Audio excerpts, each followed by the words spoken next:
Hey guys, hari ni kita akan bercakap tentang mata wang kripto.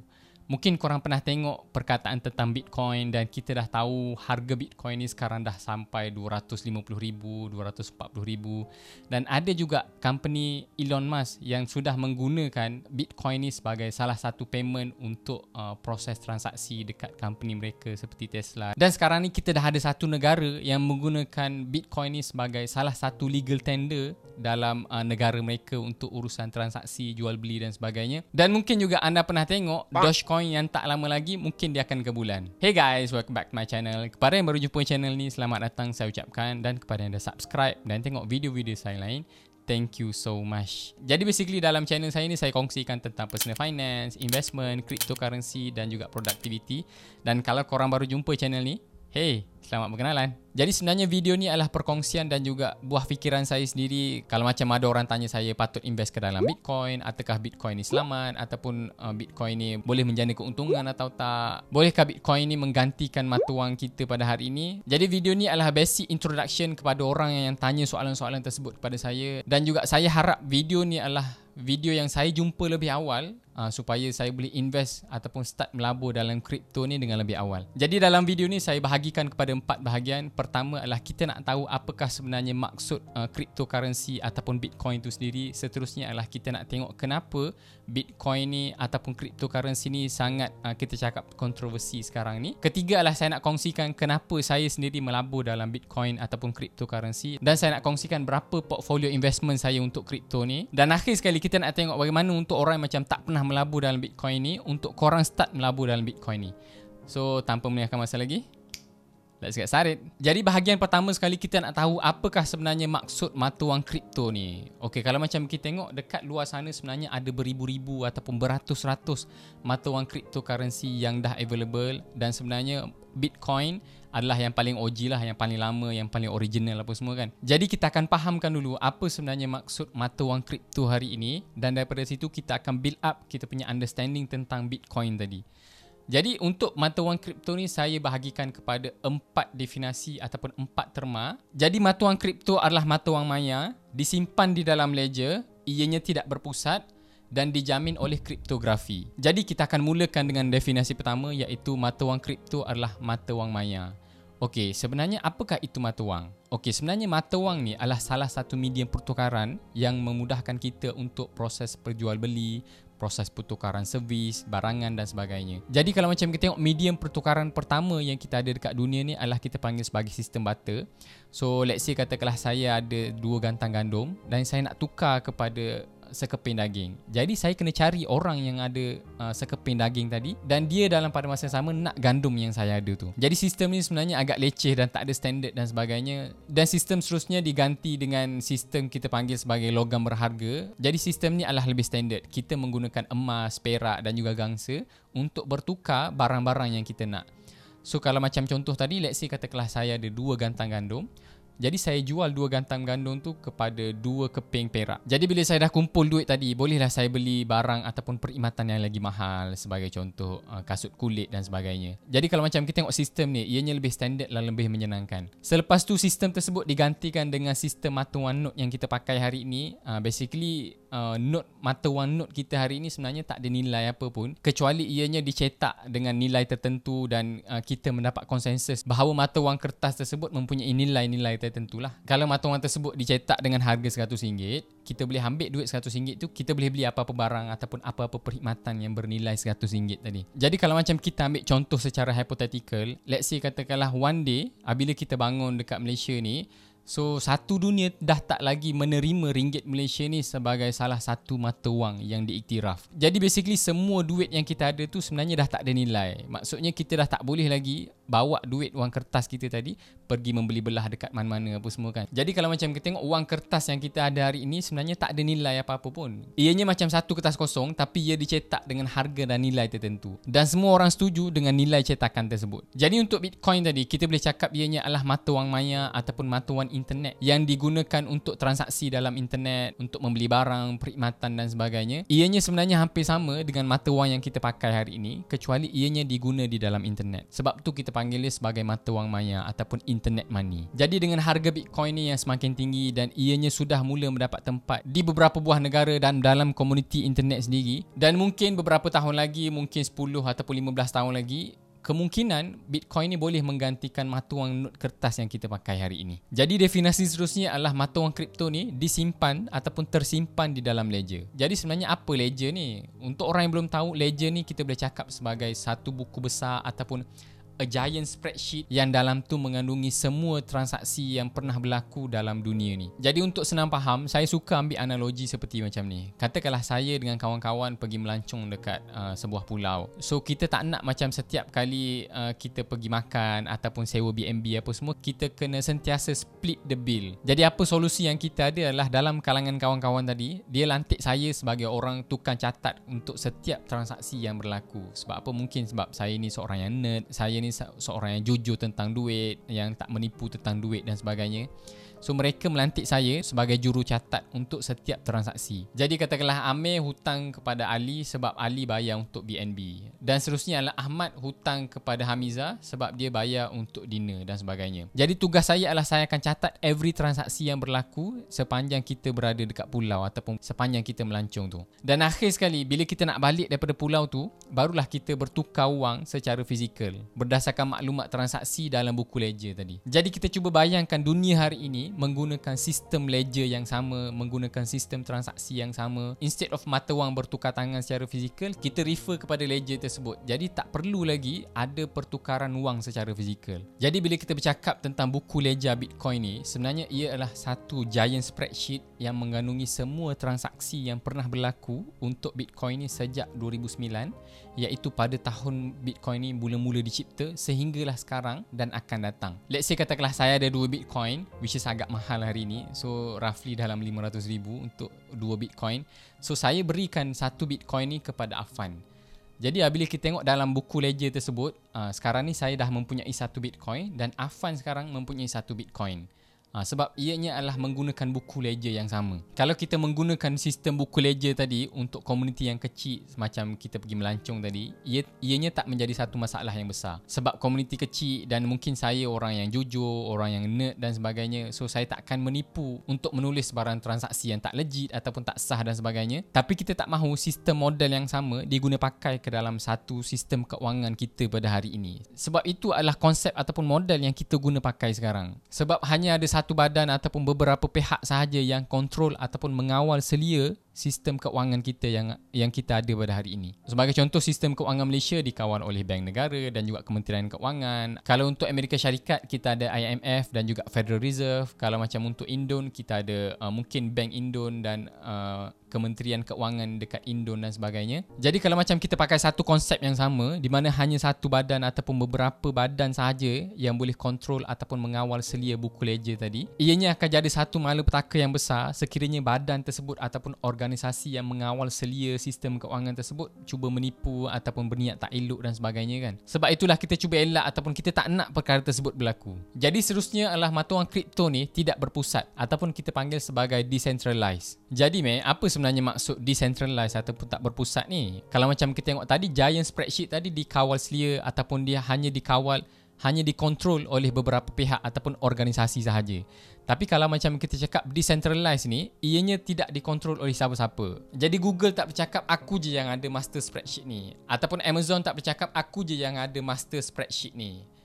Jadi apa yang berlaku adalah everyone ataupun semua orang boleh ada master spreadsheet yang sama bila kita cakap tentang decentralized ni. Jadi semua orang boleh akses master spreadsheet tersebut menggunakan telefon ataupun laptop masing-masing as long as dia ada internet. Tapi sekarang ni bila semua boleh akses kepada buku ledger tersebut, giant spreadsheet tersebut, maksudnya susahlah orang-orang ataupun organisasi yang cuba berniat jahat ni cuba influence ataupun menipu data dalam sistem keuangan tersebut. Sebab everyone yang boleh akses master spreadsheet tersebut boleh check dan juga cross check dengan orang lain yang mempunyai akses yang sama. Dan ianya disemak ataupun dicek oleh berjuta-juta komputer yang ada dekat dunia ni. Jadi itu yang kita maksudkan sebagai tidak berpusat ataupun decentralized, di mana semua orang mempunyai akses kepada master spreadsheet tadi. Jadi definisi akhir sekali adalah mata wang kripto ni dijamin oleh kriptografi. Jadi kriptografi ni kita boleh cakap sebagai salah satu cabang yang melibatkan matematik dan juga sains komputer, yang melibatkan privacy dan juga keselamatan data. Jadi kriptografi ni melibatkan penyulitan kod dan penyahsulitan kod, ataupun kita panggil dalam bahasa Inggerisnya kita panggil sebagai decrypted dan encrypted. Maksudnya sebarang data ataupun mesej yang saya hantar kepada orang lain, orang dekat tengah-tengah tu tak boleh tahu apakah mesej ataupun data yang saya cuba hantar. Contohnya saya hantar mesej dekat kawan saya, apa khabar? So WhatsApp ataupun Facebook dekat tengah-tengah ni dia tak boleh baca. Jadi daripada mesej yang saya hantar tadi, dia akan encryptkan kepada random number, random alphabet dan sebagainya, dan dia akan decryptkan di bahagian penerima tadi. So WhatsApp dan juga Facebook tadi tak boleh nak baca. Jadi ini adalah contoh kriptografi yang kita maksudkan. Jadi bila kita bercakap tentang kriptografi tadi, sebenarnya kriptografi ni dia selesaikan dua isu ataupun dua masalah. Yang pertama adalah isu berkenaan dengan trust, di mana kalau tadi kita kena lantik seseorang untuk jadi tukang, kita cakap tukang transaksi ataupun tukang catat untuk every transaksi apa semua. Dan juga isu berkenaan dengan centralization tadi. Okey, sekarang ni saya akan gunakan banyak jargon sikit untuk orang macam tak nak ambil tahu detail sangat tentang kriptografi ni. Korang boleh pergi kepada this timestamp, so dia akan bawa korang pergi kepada part seterusnya. Jadi untuk kriptografi Bitcoin ni, ianya menggunakan SHA-256, which is macam saya cakap tadi, message yang dihantar tadi, dia akan masuk ke dalam SHA-256 ni dan dia akan splitkan, dia akan keluarkan random number dan juga alphabet yang tak ada orang tahu, tak ada orang macam boleh kalau macam dia nak reversekan balik those kind of numbers ataupun those kind of random number, alphabet dan sebagainya, dia tak akan keluar message yang sama. Itu adalah kelebihan SHA-256 tadi. Jadi isu pertama yang kriptografi tadi cuba selesaikan adalah isu tentang trust. Jadi macam mana kriptografi tadi menyelesaikan masalah tentang trust? Ianya kita panggil sebagai public key kriptografi. Jadi dalam public key kriptografinya ia melibatkan dua kunci, iaitu public key dan juga private key. Jadi untuk private key tadi tak ada siapa yang boleh tahu, hanya owner dan juga orang yang mempunyai akses kepada private key ataupun yang tahu private key tadi. Sementara untuk public key tadi tak apa kalau macam orang tahu, as long as dia tak tahu kita punya private key. Jadi itu adalah isu pertama yang kriptografi selesaikan, dan isu kedua adalah tentang masalah centralization ataupun berpusat tadi. Jadi bagaimana kriptografi selesaikan masalah tentang berpusat ataupun centralization tadi? Ianya menggunakan kita panggil sebagai proof of work. Jadi basically Bitcoin miner ni akan selesaikan kita cakap hash puzzle tadi. So hash puzzle tadilah yang verify ataupun yang menentukan sama ada transaksi tersebut adalah legit atau tak. In return kepada Bitcoin miner tadi yang telah memberikan kuasa komputer yang sangat banyak kan. Sebab bila kita cakap nak selesaikan SHA-256 ni ataupun nak selesaikan hash function ni, ianya sangat susah, ianya kita cakap a very complicated function yang perlu diselesaikan dalam masa yang cepat. Jadi sebagai hadiah kepada Bitcoin miner yang berjaya selesaikan hash function tadi, so mereka ni akan dihadiahkan dengan beberapa bahagian dalam Bitcoin tu sebagai balasan mereka contribute ataupun memberikan computing power untuk selesaikan puzzle tadi. Okey, dalam part ni saya tahu saya gunakan macam banyak jargon sikit, tapi kalau macam korang nak tahu lebih detail berkenaan dengan kriptografi, bagaimana Bitcoin ni dijamin ataupun secured by kriptografi, ada satu rujukan yang saya suggest, iaitu video daripada One Blue Three Brown. So basically video ni menceritakan secara detail, secara technical, secara mathematical bagaimana kriptografi ni boleh menyelesaikan masalah dari segi centralization tadi. Nanti saya sediakan link dalam video description. Jadi bahagian seterusnya adalah kita nak tahu kenapa sebenarnya mata wang kripto pada hari ini adalah sangat kontroversi, sangat orang macam perkatakan dan sebagainya. Jadi kontroversi yang pertama sekali adalah mata wang kripto ni dikatakan diguna oleh orang jahat ataupun orang yang tak bertanggungjawab. Jadi disebabkan mata wang kripto ni adalah tidak berpusat, decentralized, so tak ada siapa yang kontrol, tak ada siapa yang kawal kan. So ramai orang yang mengatakan bahawa orang jahat ataupun penjenayah-penjenayah menggunakan mata wang kripto ni sebagai metod untuk mereka menyelesaikan urusan mereka. Sebab bila kita bercakap tentang decentralized, bila kita bercakap tentang kriptografi ni, So ianya macam kita panggil sebagai anonymity. Whatever illicit activity ataupun whatever transaksi yang macam illegal apa semua, almost impossible untuk kaitkan dengan individu ataupun penjenayah tersebut. Jadi kalau macam kita tengok report paling baru pada 2021, illegal transaction yang menggunakan kripto ni pada 2019 sahaja sekitar dalam 2.9%, iaitu sekitar dalam 21.4 billion worth of transaction. Dan kalau macam kita tengok untuk 2020, angka tersebut jatuh kepada daripada 2.1 jatuh kepada 0.34% sahaja, iaitu sekitar dalam 7 billion of transaction sahaja. Jadi maksudnya kontroversi ataupun allegation, tuduhan tadi, kalau macam kita tengok report tersebut, penjenayah ataupun orang jahat ni masih lagi menggunakan traditional finance ataupun masih lagi menggunakan duit not kertas yang kita guna pakai hari ini sebagai cara untuk dia melakukan illicit activity ataupun illegal activity, illegal transaction dan sebagainya. Dan kalau macam kita tengok mengikut report daripada United Nations, 2 ke 5% daripada global GDP pada hari ini, iaitu 1.6 sehingga 4 trilion sebenarnya melibatkan money laundering dan juga illicit activity. Dan kalau macam kita tengok peratusan ataupun persen menggunakan kripto tadi, ianya kita boleh cakaplah semakin rendah dan sebenarnya lebih rendah daripada illicit activity yang menggunakan fiat ataupun duit not kertas yang kita guna pakai hari ini. Dan untuk kontroversi kedua adalah berkenaan dengan penggunaan mata wang kripto ataupun Bitcoin ni mencemarkan alam sekitar. Kalau macam kita tengok transaksi internet hari ini, dia tak menggunakan macam cara tradisional yang kita guna pakai. Instead of disimpan di dalam kertas yang secara tradisional, ianya diuruskan ataupun disimpan di dalam decentralized network tadi. Jadi ianya menggunakan banyak computing power dan juga tenaga elektrik dan sebagainya. Sebab kalau macam kita tengok tadi, untuk transaksi tersebut di-verify, Bitcoin miner ni perlu contribute ataupun memberikan computing power mereka tu bagi menyelesaikan hash puzzle tadi. Jadi bayangkan Bitcoin miner dekat satu dunia ni compete untuk menyelesaikan satu hash puzzle bagi verify ataupun bagi mengesahkan transaksi tersebut. Dan sebagai hadiah, Bitcoin miner tersebut akan dihadiahkan sebahagian Bitcoin tadi. Tapi kalau macam kita tengok transaksi tradisional bank hari ini pun sebenarnya menggunakan banyak energi juga, banyak penggunaan elektrik juga. Malahan mungkin lebih pada tu. Sebab kalau macam kita tengok untuk produce wang kertas tu ataupun note kertas yang kita cakap tadi, ianya melibatkan labor, ianya melibatkan ink dan sebagainya. Dan bila pergi kepada bank, ianya melibatkan internet, melibatkan macam kita cakap space office, melibatkan tenaga elektrik, kipas, aircon dan sebagainya. Dan seterusnya adalah penggunaan elektrik dekat ATM yang beribu-ribu ataupun berpuluh ribu yang ada dekat dunia hari ini. Jadi bagi saya, untuk orang cakap macam Bitcoin ni menggunakan lebih banyak tenaga daripada traditional bank yang sedia ada ni, jadi benda tu macam saya tak setuju sangat. Okey, kontroversi seterusnya adalah tentang isu keselamatan. Ada orang cakap yang mata wang kripto ni senang kena hack dan sebagainya kan. Tapi sebenarnya bila kita cakap tentang mata wang kripto ni, walaupun dia tidak dikawal ataupun tak diselia oleh mana-mana pihak, ianya sebenarnya decentralized ataupun dikawal selia oleh million of komputer yang ada dekat dunia hari ini. Dan ianya kita cakap di-verify ataupun transaction tersebut dicek dan di-cross-check setiap saat, 24 jam sehari, 7 hari seminggu dan 365 hari setahun. Mungkin adalah isu ataupun protokol kena hack dan sebagainya kan. Tapi sebenarnya kalau macam kita tengok bank pun, ada juga bank-bank yang kena hack, ada juga bank yang kita cakap dilaporkan hilang duit dan sebagainya kan. Dan kalau anda risau tentang privacy, anda risau tentang kebocoran data, anda risau tentang kita cakap keselamatan, isu-isu keselamatan tadi, anda boleh menyimpan mata wang kripto dan juga Bitcoin anda tadi di dalam exchange yang besar lah. Exchange ni kita boleh cakap macam bursa saham kan. Kalau macam dekat Malaysia kita ada bursa saham exchange. Kalau anda percaya dan juga yakin bursa saham ataupun stock exchange ni boleh menguruskan ataupun boleh menyimpan duit-duit anda tu, anda boleh buat benda yang sama. Untuk cryptocurrency pun dia ada exchange ataupun kita panggil sebagai decentralized exchange yang fungsinya sama macam bursa saham ataupun stock exchange mana-mana dekat dunia ni. Dan kalau macam saya, semua mata wang kripto dan juga Bitcoin yang saya ada ni, saya simpan ke dalam dua tempat. Pertama adalah Luno.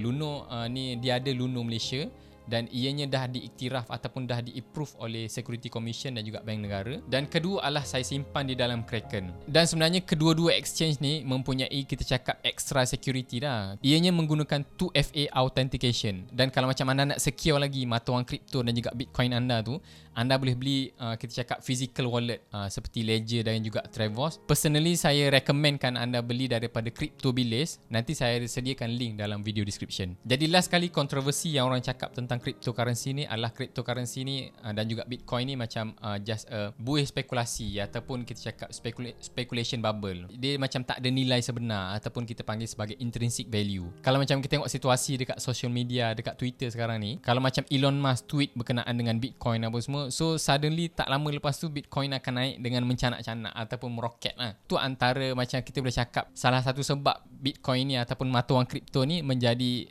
kita cakap speculation. Sebab kalau macam kita tengok stok ataupun investment yang ada intrinsic value ni, dia tak ada macam tiba-tiba satu individu dekat Twitter tweet berkenaan dengan aset tersebut, tiba-tiba aset tersebut boleh naik sampai 20 ataupun 50% kan. Tapi hari ini sebenarnya kita dah boleh tengok makin banyak institusi dan juga company-company besar mula melabur dalam Bitcoin ni. Salah satunya adalah Grayscale yang melabur dalam Bitcoin dan juga cryptocurrency ni.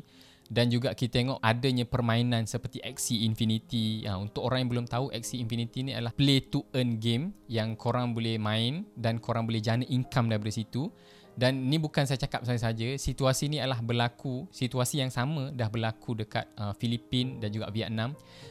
Ada dalam kalangan player-player dan juga user Axie Infinity ni dah membeli aset seperti rumah, kereta dan sebagainya. Bermain Axie Infinity tu dah jadi macam full time job yang dapat menjana income kepada family dan juga dia sendiri. Dan kita tengok negara seperti El Salvador dah menggunakan Bitcoin ni sebagai salah satu legal tender ataupun native currency dekat negara mereka. Okey, part seterusnya adalah saya nak kongsikan kenapa saya memilih untuk melabur dalam Bitcoin dan juga cryptocurrency, dan saya akan kongsikan berapa portfolio kripto yang saya ada sekarang ni. Jadi yang first kali sebab saya melabur dalam cryptocurrency dan juga Bitcoin ni tak lain tak bukan adalah sebab FOMO lah.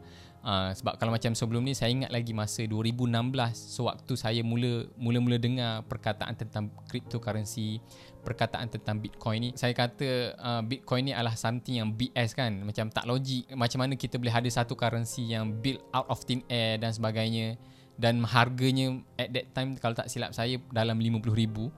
Tapi hari ini harga satu Bitcoin tu dah jadi 200 sampai 250,000. Jadi just imagine, katakanlah at that time masa 2016 tu saya dah invest maybe dalam 30,000 ataupun 20,000 kan.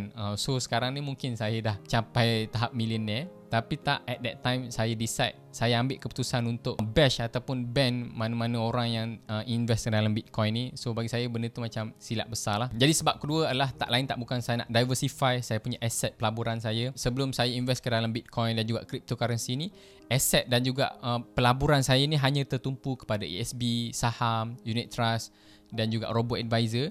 Tapi dengan adanya cryptocurrency dan juga Bitcoin sekarang ni, saya boleh diversifykan saya punya asset class dan juga pelaburan saya tu. Tak adalah pelaburan saya ni tertumpu kepada saham dan juga stok semata-mata. So sekarang ni saya ada satu aset pelaburan yang tak terikat dengan stok, tak terikat dengan mana-mana saham individu dan sebagainya. Ianya adalah satu aset kelas yang berlainan. Jadi macam nasihat pelaburan yang selalu kita dengar, yang selalu kita amal, yang sepatutnya kita amal adalah jangan letak semua telur dalam satu basket, tapi kita separatekan dia kepada beberapa basket. Tak adalah macam risiko tu terlampau concentrated. Dan sebab seterusnya adalah saya sendiri percaya yang mata wang kripto dan juga Bitcoin ni boleh jadi a future currency untuk masa akan datang. Ianya macam seronok bila kita fikirkan bahawa kita menjadi salah satu movement ataupun salah satu orang yang terawal yang contribute ataupun join the next currency untuk masa akan datang. Kalau macam dulu orang tak percaya yang kita boleh hantar WhatsApp, kita boleh buat video call dengan orang yang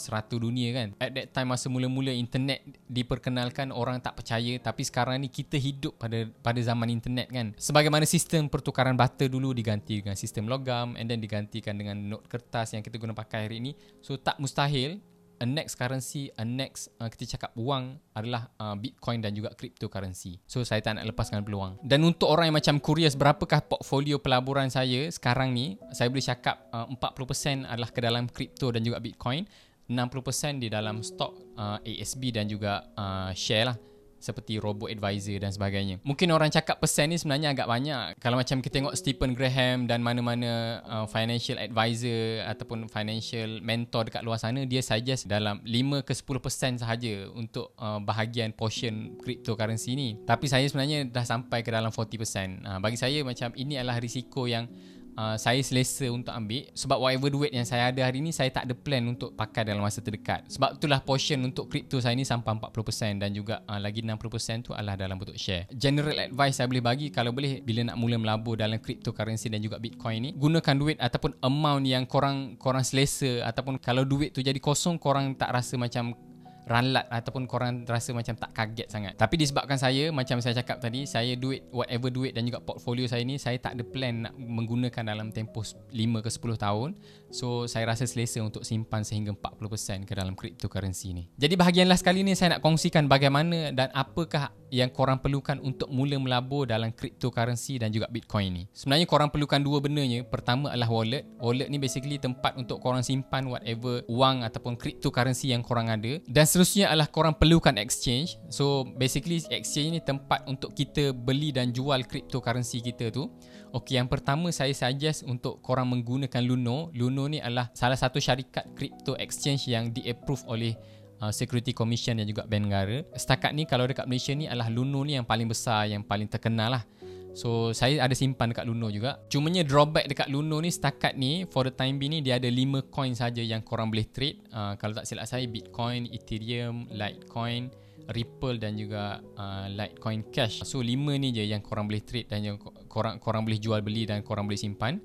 Dan exchange seterusnya yang saya guna pakai, yang saya personally guna pakai untuk kalau macam saya nak beli kripto yang lain, saya akan menggunakan Kraken Exchange. Jadi kelebihan Kraken ni, selain daripada dia ada coin ataupun pilihan coin yang banyak compare dengan Luno ni, dia ada features-features seperti macam kita boleh staking, kita boleh invest dalam Parachange, dan lain-lain lagi lah. Katakanlah anda nak pinjamkan aset anda tu kepada orang lain pun boleh. So ini adalah exchange yang saya suggest, Luno dan juga Kraken. Dan sebab lain kenapa saya suka Luno dan juga Kraken ni, mereka ni almost every week mereka akan keluarkan report dan juga insight yang kita boleh baca, yang kita boleh dapat overview dan sebagainya. So ini adalah exchange kegemaran saya. So untuk Luno dan Kraken, kalau macam korang nak sponsor video-video saya, feel free to reach me out. Lol.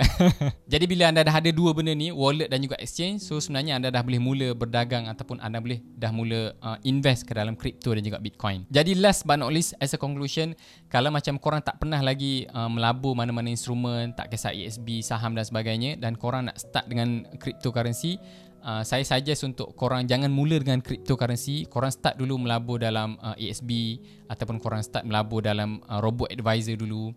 Bila korang dah ada this asset and then korang decide untuk diversify, and then korang boleh pergi kepada crypto dan juga Bitcoin ni. Sebab sebenarnya mata wang crypto dan juga Bitcoin ni dia agak volatile. So it is very high risk. Sebab tu saya suggest untuk korang mula dengan ESB dan juga robo advisor seperti Wahid Invest dan sebagainya.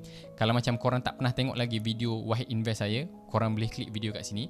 Saya ada terangkan bagaimana dan kenapa Wahid Invest ataupun Robo Advisor ni sangat bagus sebagai permulaan untuk orang macam tak pernah melabur dalam mana-mana instrumen ni. So tu je perkongsian saya dalam video kali ni. Hopefully korang dapat manfaat, hopefully korang dapat something daripada video saya ni. Dan untuk orang yang macam belum pernah invest dalam Bitcoin dan juga crypto dan baru nak start invest, korang boleh masukkan referral code saya dekat bawah. Nanti saya disediakan untuk Luno dan juga Kraken.